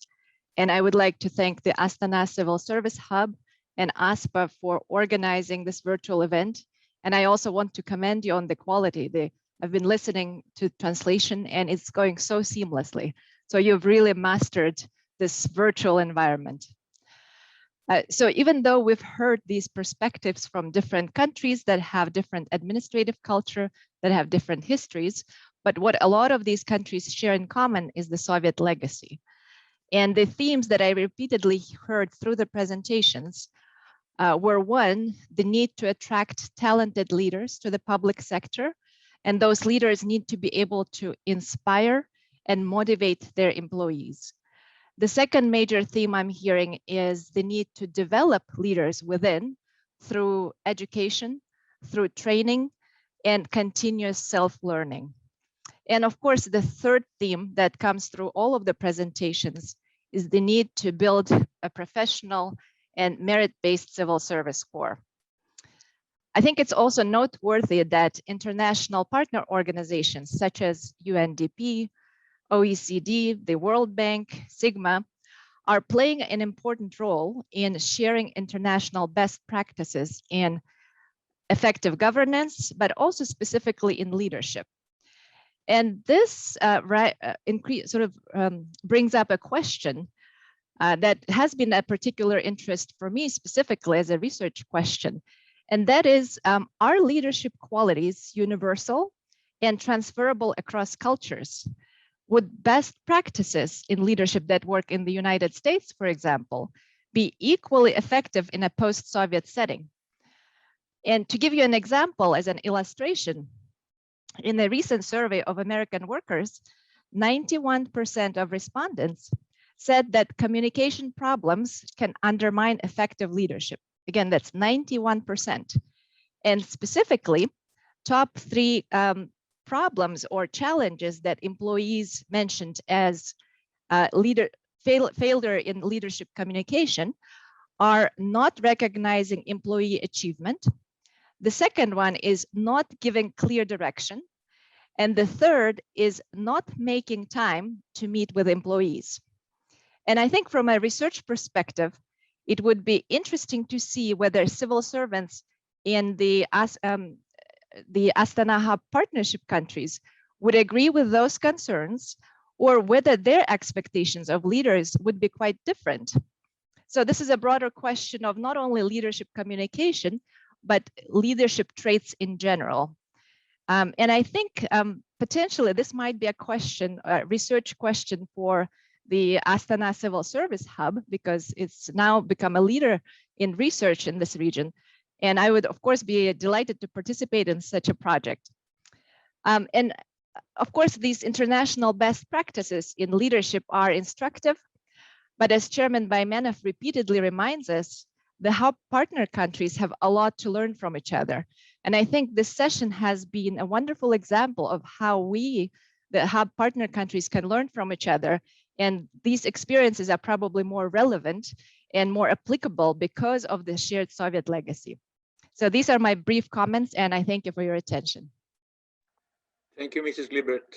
And now, last but not least, Mr. Peter van der Brune, Learning Solutions Manager and Head of the International Relations of Training Institute of the Federal Administration of the Federal Public Service Policy and Support, BOSA of Belgium. Peter, the microphone is yours. Okay, thank you, Panos. Colleagues, good afternoon. As you heard, I'm not a scientist, I'm not an academic, I'm a practitioner. I've been working for over 20 years in the Belgian federal administration. So my remarks have to be taken from that perspective. One clear constant thing I heard throughout the many different, really different and really interesting presentations today is the link with motivation. And Professor Perry hinted at it already. So let me, from a Belgian perspective, link some things to that motivational thing. When I'm looking at the Belgian federal administration, we've been trying to link motivation, and this is no surprise, to three key areas. And the first thing is purpose, and giving staff a sense of what the goals are they're working for. Second thing connected to that is autonomy, and the third characteristic of this motivation thing for us is mastery. Let me briefly explain the three fields. In terms of purpose, and I think our colleague Ms. Maya Dvarishvili from Georgia explained it very well when she posed the question, like civil servants ask the question why they do what they do. And from our experience, it's not because we're having strategic plans being made up with the help of external consultants and having these high-level long-term goals and plans and objectives that the civil servants on the working floor do know and realize what their contribution is to these plans. So this is why we've invested a lot in trying to filter down as a kind of cascade effect the overall strategic objectives in day-to-day objectives, which are part of the appraisal system and performance management systems, for instance. So we use performance management in order to do that. And of course, it's about planning things and putting things in strategical plans, but organizations should have the right degree of flexibility, and being an agile civil service is important. And that brings me to the second thing related to motivation, that's autonomy.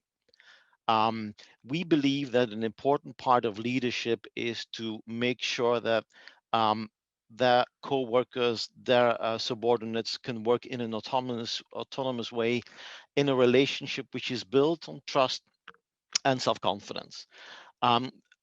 At the Belgian federal administration, we abolished time registration for quite many years by now, because we feel that if you register the number of minutes or hours people are present in an office, then you give them the impression this is what matters most. No, it's not what matters most for us. What matters most is that they reach their objectives. So we're measuring by objectives, not by mere time registration.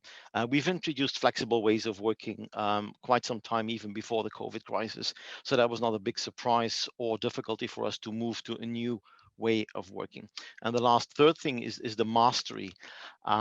We feel an important part of the motivation thing is providing our civil servants, and this is the role leadership should play, with on the right hand, the right tools and hardware and surroundings and office space, but at the same time providing them with the possibilities to increase the competencies they need in order to feel they have the right level of mastery to perform their jobs.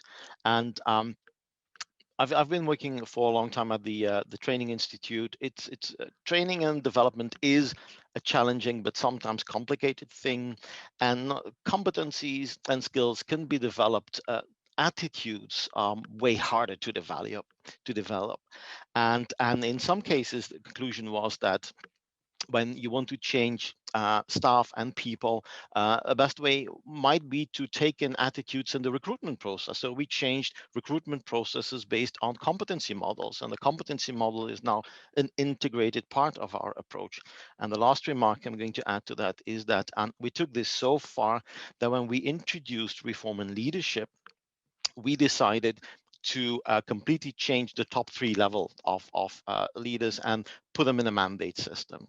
Because as in probably every administration, we had some dinosaurs who were probably nodding like, yeah, we're going to support the change, but they were unwilling to support the change.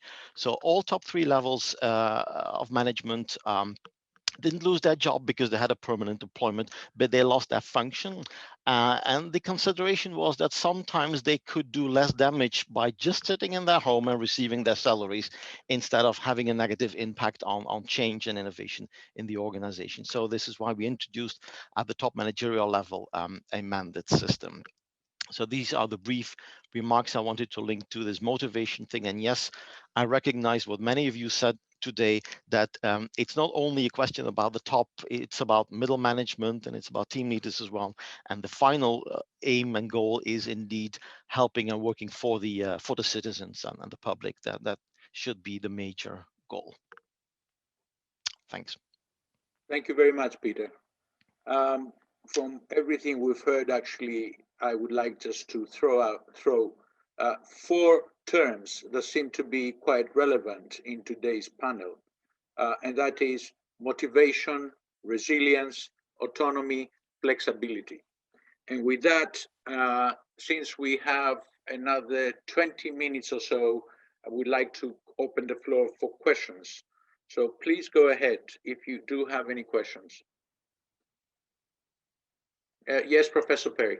Panos, yeah, I'd like to reinforce what Peter said, although this is something I talk about in the book. But there's a long-standing psychological theory, something called self-determination theory, which I think meshes very well with the research on public service motivation. But Peter talked about something that is inherent in self-determination theory, and that's what DC and Ryan refer to as basic psychological needs. And their basic psychological needs are autonomy, mastery or competence, and relatedness or purpose. And I think it's sort of important to understand that what Peter was talking about really does have a very sound and strong theoretical base, even though he's come at his realization from the perspective of the practitioner. But the other point I make in the book is that quality merit systems provide these basic psychological needs because they provide autonomy for the bureaucrats. They permit, they enhance and value competence, and they also strive toward motivation and actions based on purpose or relatedness.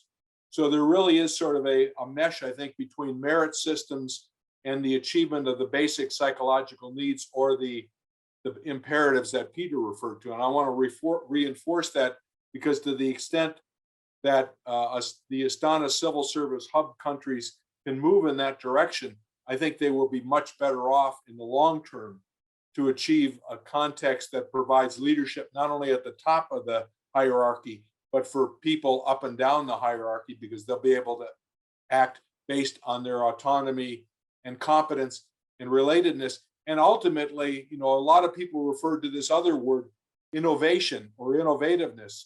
But innovativeness comes from giving people empowerment and cutting them loose to do what they need to do. Thank you very much, Professor Perry. Are there any more questions at this point? If there aren't, I would like to put a question, actually, mostly directed to Vitaly. You mentioned, you showed us a very interesting slide, the difference of the country reacting to the first and second wave of the COVID-19 pandemic. Looking at it, I am not surprised. In fact, I think quite a few countries in Europe are behaving in a similar way. Why do you think there's such a difference? You mentioned something about the flexibility factor, but I am not quite convinced that flexibility present or not present in the first wave, it was not in the second. How do you justify this difference? Why we see this surge in cases and see a public sector that is not coping as well as it did during the first wave?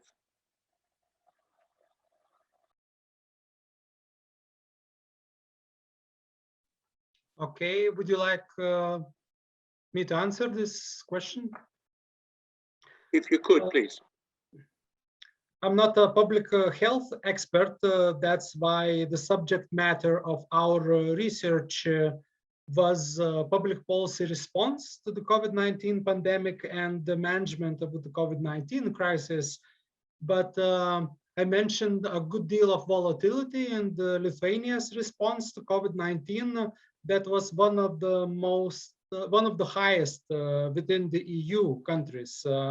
And we associated this instability in our public policy response to a set of three factors. So the first factor was fast changes in the epidemiological situation, because the COVID-19 is spreading in waves, and it has a seasonal impact on society as well. So the second factor was change in the strategies to fight the spread of the coronavirus, because when the corona crisis started in Europe, the main strategy pursued by different national authorities was the so-called suppression based on severe lockdowns in individual member states.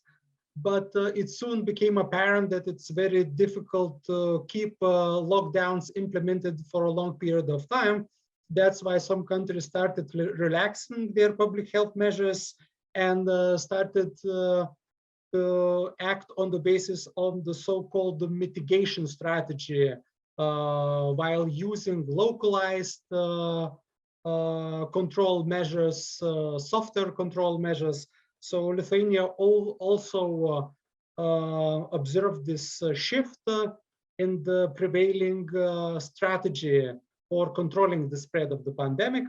And also our volatility in the public policy response is associated with this lack of resilience within the public sector, because once we tried implementing the mitigation strategy based on softer measures, it became clear that public sector authorities are not willing to adapt, not able to adapt to the fastly changing situation in an effective way. And we realized that more rigid measures are necessary.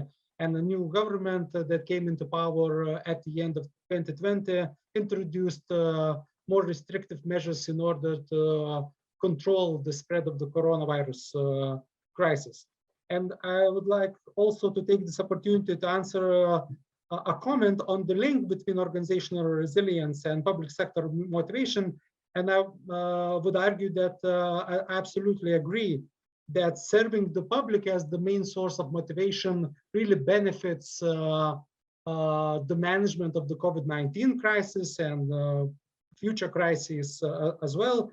And I have the example of the rollout of COVID-19 vaccines that in many European countries are driven by street-level bureaucrats and the public sector professionals who are motivated to work long hours while administering these vaccines and achieve good results. For instance, I got the first shot a few weeks ago, and I was extremely happy with the way the public sector is managing this vaccination program, despite the fact that a lump sum allocated for administering each dose of vaccine is very low. It's less than €3 in Lithuania. So that's why the results of these vaccinating programs depend to a large extent on the dedication and commitment of public sector professionals rather than money.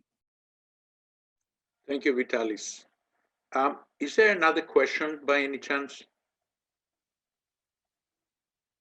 No.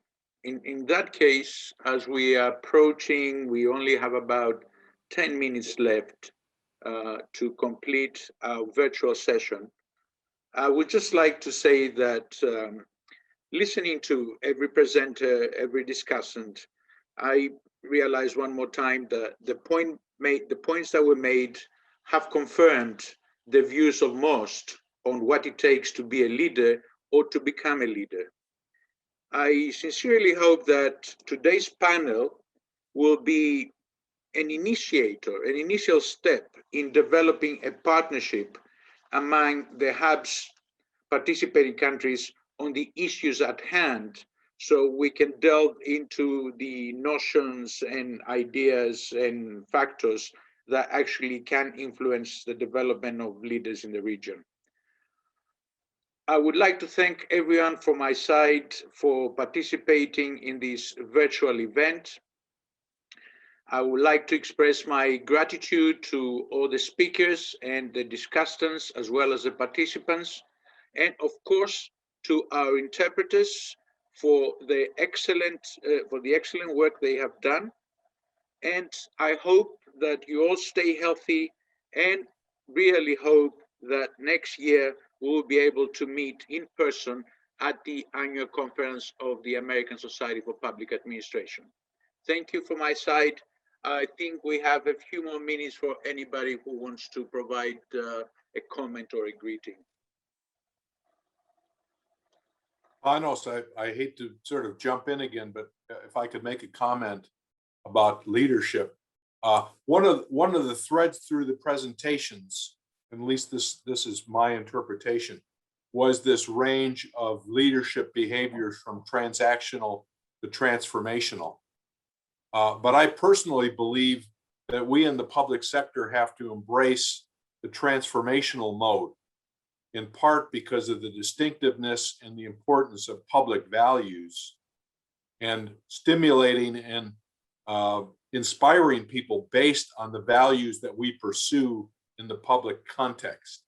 So for instance, motivational models like transformational leadership, what I also think is important is servant leadership, that those I think are normatively better suited and better aligned with the public context.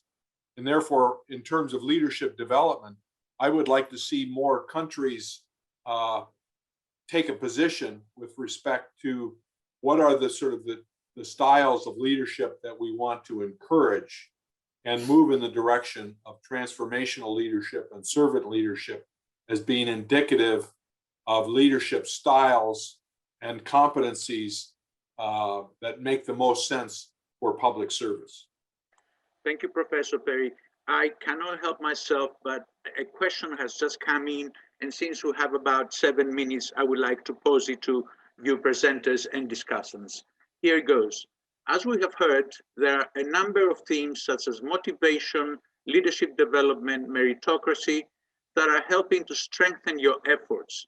What are some of the things that you need scholars to do to support your work in strengthening civil service systems?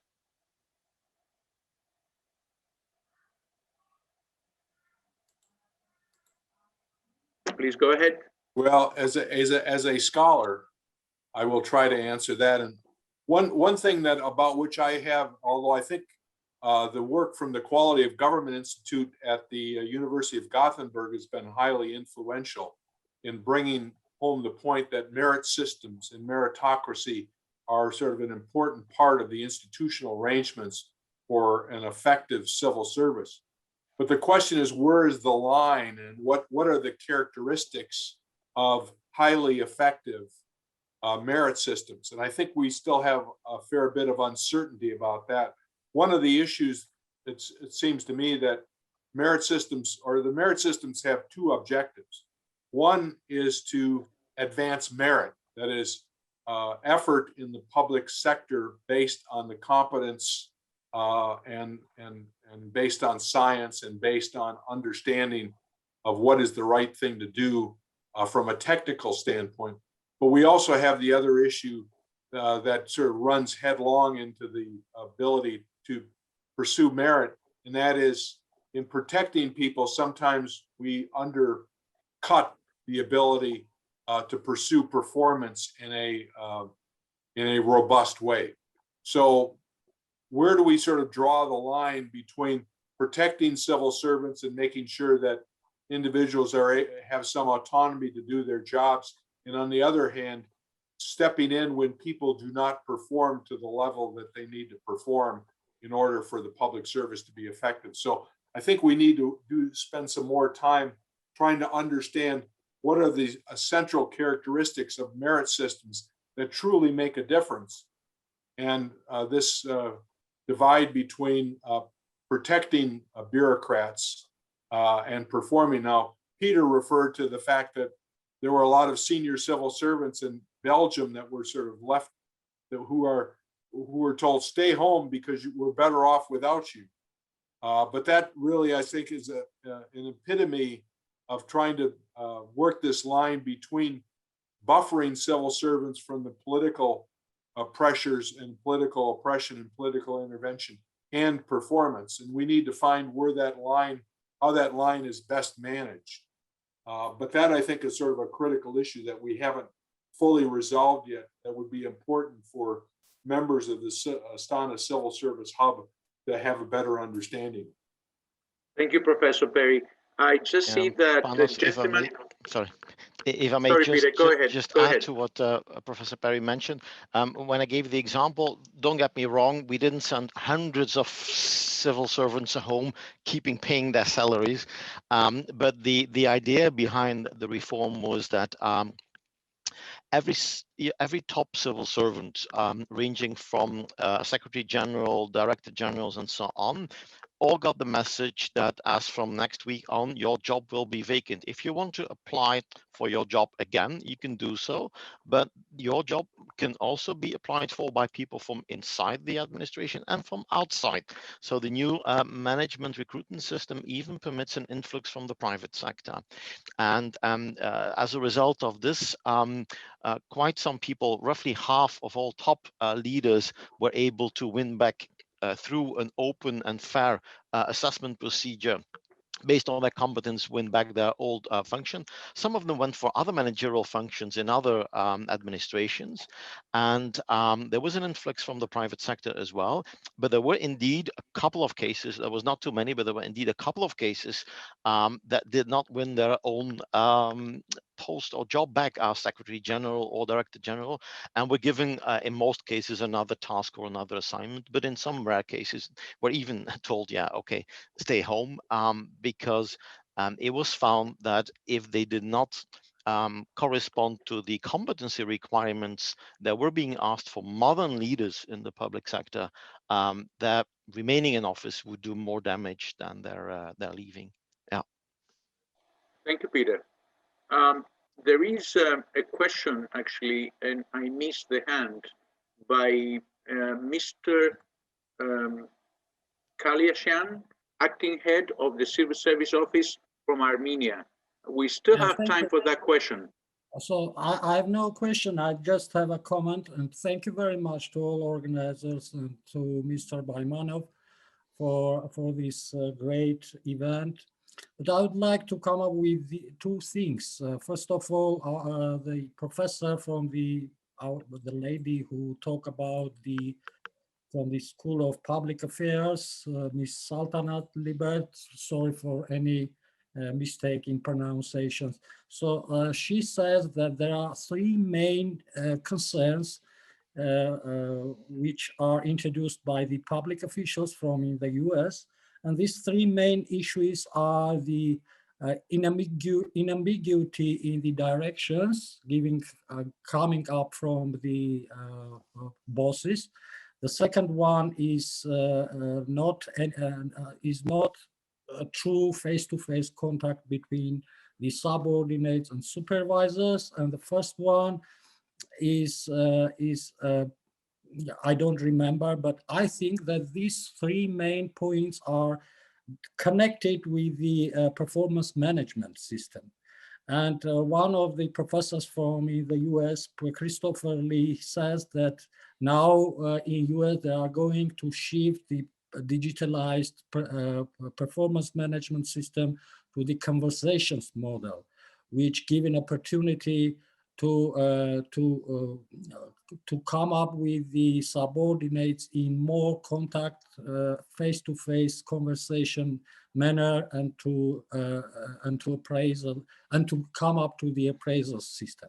So I think that these two things, these two systems, I mean the performance management and the issues which raised by our professor colleague from the public affairs school are very, very interrelated and connected to each other. And the second thing, I think that the performance management must be based on the management of the behavior or integrity management, because if we are going to strengthen the civil service system, we first of all have to recognize that or consider that the ethic mechanisms, strengthening ethic mechanisms are very important in this context. So thank you very much. This is just remarks which come up to me during these sessions. Thank you very much. Thank you, Mr. Callahan. We only have 2 minutes left. Would Sultanate Libert like to respond or not? Yes, absolutely. I would love to respond. Go ahead, please. 2 minutes though, because we have to close the thing technically speaking. Okay. Thank you, Mr. Kalashan, for that comment. And I think it's a very astute observation. And in fact, the best practices in performance management of managers would tell us that these qualities that employees value in managers should be incorporated into their performance management.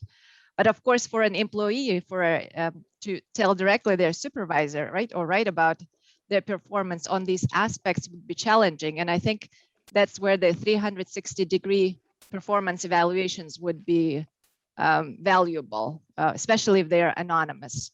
But I think that's a very good point, and it emphasizes the need to connect research, which in this case was survey, to how managers are then evaluated. So thank you for that observation.